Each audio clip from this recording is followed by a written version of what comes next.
Baltimore is a city known for its inner harbor and a compelling grit and charm that sets it apart from neighboring cities like Washington or Philadelphia. In the first half of the 20th century, black families were dispossessed of millions of acres of farmland and waterfront property through violence and legal and illegal forms of loan servicing and coercion. This led to the displacement and migration of over 6.5 million Southern blacks in search of industrial jobs in northern and midwestern American cities like Baltimore. During the Great Migration, Baltimore's population exploded from 560,000 in 1910 to over 950,000 in 1950. Tyrell Dixon is the founder of Project Own, a startup focused on helping families overcome barriers to home ownership. In the mid-1920s, his great-grandmother Lucille arrived in Baltimore as part of that Great Migration. My great-grandmother Lucille was born in Sumter, South Carolina in 1922 and moved here when she was a child in the mid-1920s. And like a lot of black families during that time, came here looking for opportunities that didn't exist in the South. And so her family ended up settling in South Baltimore, what is now the Sharp-Leadenhall neighborhood, and lived there until the 1970s. And at that point, the city decided to build what was then known as the East-West Highway. It's since become highways, stadiums, condos, parks, but the existing community that was there no longer exists. And so, different parts of the family went separate ways. My great-grandmother Lucille ended up in this house in what is now known as the Shipley Hill neighborhood of West Baltimore sometime in the early 1970s. The forced displacement of Lucille's family from their home in Sharp-Leadenhall was part of a common policy response to the Great Migration that cities like Baltimore used to segregate black families in the name of urban renewal. In 1967, the city of Baltimore created a condemnation line through the center of Sharp-Leadenhall that was then used to buy up and displace 3,000 neighborhood residents. Those families were then scattered into hyper-segregated communities like Cherry Hill to make way for an east-west highway that was never fully constructed. The families that were displaced from those developments, were given a small check and told to find new places to live, right? And I think she felt fortunate to find this house, but she never thought to buy it. When I was speaking to my great aunt Vanessa about it, her reasoning was it just never occurred to her. That wasn't something that people in her position, just working class, black, single head of household woman, would have ever thought to do. But it sold for $10,000. For that to be the barrier of entry, that really speaks to why we founded Project Own and why we want to create a different trajectory for future generations of black households. For Lucille and Vanessa, the barriers to home ownership in the 1970s included anti-black home and neighborhood covenants and a racially motivated collusion between the federal government, banks, and real estate agents to draft residential security maps. These maps put red lines around predominantly black neighborhoods that restricted investment and access to capital for potential black homeowners. I think the legacy of redlining is very real today. When you look at the gap between black-white home ownership, which is currently roughly 30%, it really starts generations ago.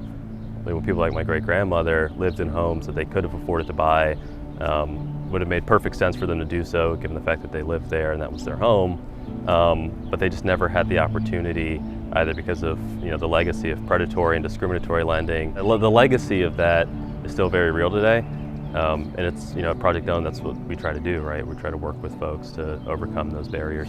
Not only has the legacy of redlining created a stark disparity in home ownership between black and white families, in effect, it has made it almost impossible for black families like Tyrell's to accumulate and pass on generational wealth. I was born in Baltimore. My mother was a single parent, 3 children, and we lived in the Mount Vernon neighborhood, and we suffered from housing insecurity. The economic benefits of home ownership are pretty straightforward. It's the biggest tool for wealth creation for most middle-class households, and that's obviously important.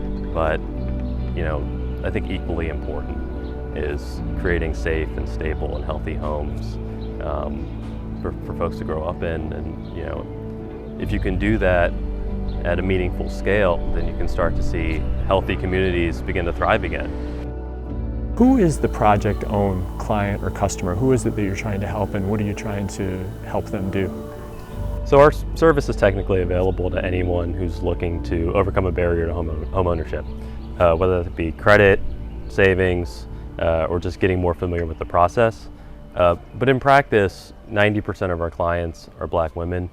On average, their income is about 30% of the area median income. So these are really, working class Black families. They're often single parent head of households. And frankly, they're very similar to my great-grandmother Lucille or my own mother, right, who are working, making away each month, paying rent, and who are interested in exploring what homeownership could mean for them.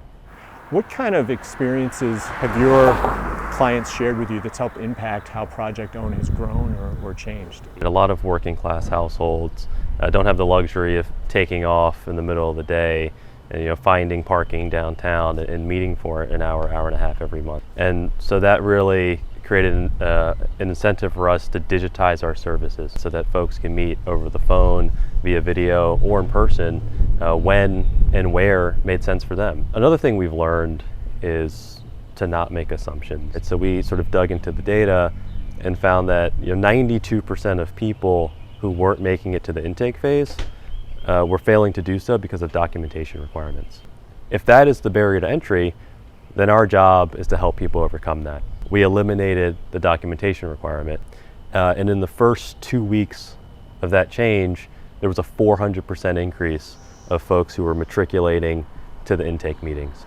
And on an annualized basis, that's going to create over 275 additional households who receive the service. Like a lot of new startups, Project Own grew from the personal experience of the founder and an unmet opportunity in the marketplace.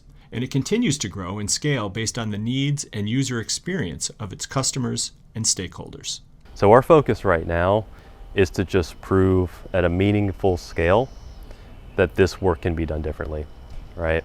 And once you prove that it can be done differently in a way that's cost effective and scalable, then we think it's really just a matter of getting more folks bought in, because technology scales pretty easily. It's the systems and getting folks to change the way that they approach this work, which we think is going to be the big challenge. So you're a new entrepreneur and you have a business, and you've talked about scalability. You've even had some iterations to your company. How does Project Own define success for all those clients? So our mission as an organization is to equalize access to home ownership for Black Americans, and we really think ultimately we want to extend that to all Americans, right? So we're envisioning a world in which no matter where you live in the country, no matter what your income, your zip code, your race or gender, you have access to the support and the tools you need to access home ownership. And that means eliminating the information barrier. It means making sure that people have the support in terms of credit and budgeting, right? Because we just think in the 21st century, those shouldn't be the barriers preventing folks from accessing home ownership.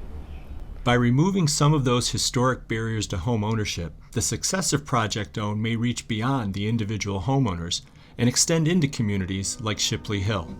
I think ultimately what we envision is community ownership being really a viable pathway forward for community redevelopment.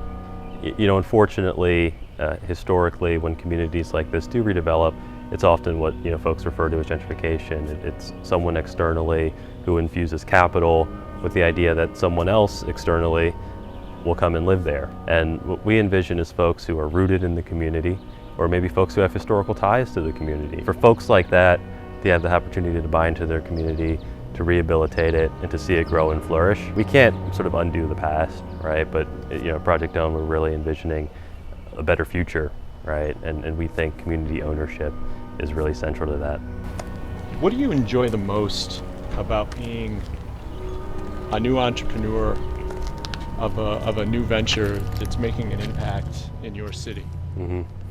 So for me, the best part of this experience has been the ability to follow clients throughout their own journeys. And so one client in particular comes to mind. She's actually our second client. She'd been in the program about 18 months at this point. But when we first met her, she told us the story of how she lost her home during the financial crisis. She had a stable job. She had a variable rate mortgage that was about $600 a month, and she had a dispute with the bank. And she said she didn't really understand what was going on. It wasn't necessarily about the amount of money, but it was just a miscommunication. And she came home one day, and there was a lock on her door, and the bank had taken her house, right? And fast forward to present day, right? And she's overpaying for rent. She's still very much working on repairing her credit and just rehabilitating and rebuilding her financial life.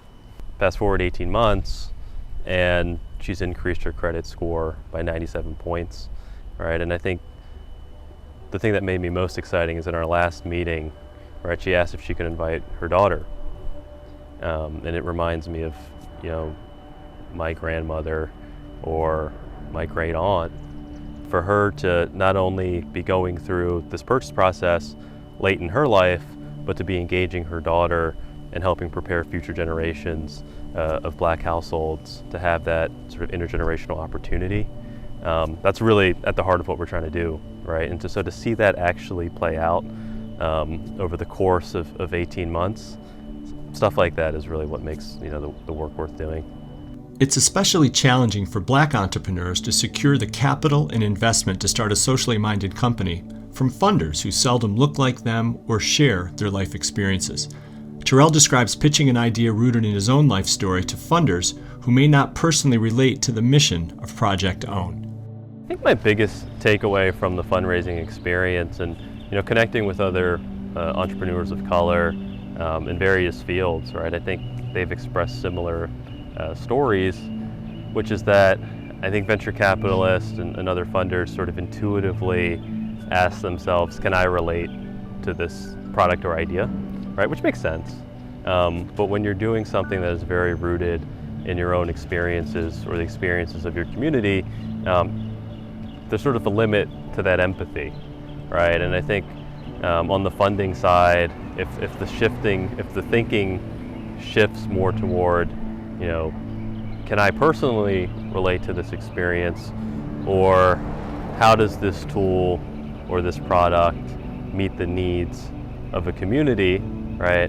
And if I can't necessarily relate directly to that experience, right, what work do I have to do either to listen to folks who can, or to educate myself about different cultures and communities in order to really sit in their shoes to the extent possible. And there's a lot of pressure in that world, right? Because you have a 2-minute pitch, and you're trying to explain a very rich and detailed personal story and how it relates to your product in 30 seconds, right? And inevitably, in order to do that, I think myself and other founders of color, we end up sort of diluting that story, right? And distilling it into something that's easily digestible, but not necessarily reflective of the true breadth of our backgrounds and experiences. So, I think just that effort to understand and recognize their limits would go a long way.